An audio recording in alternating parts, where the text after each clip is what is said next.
Full Moon sale காலை 9 மணியிலிருந்து இரவு 12 மணி வரை ஜூன் 29 ஒரு நாள் மட்டும்.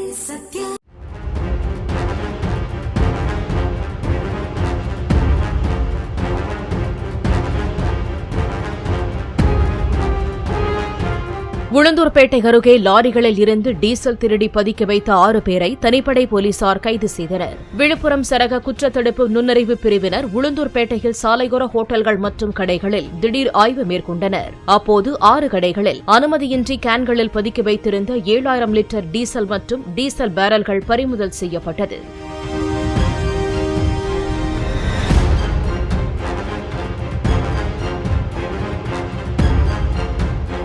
ஃபுல் மூன் சேல் காலை 9 மணியிலிருந்து இரவு 12 மணி வரை ஜூன் 29 ஒரு நாள் மட்டும்.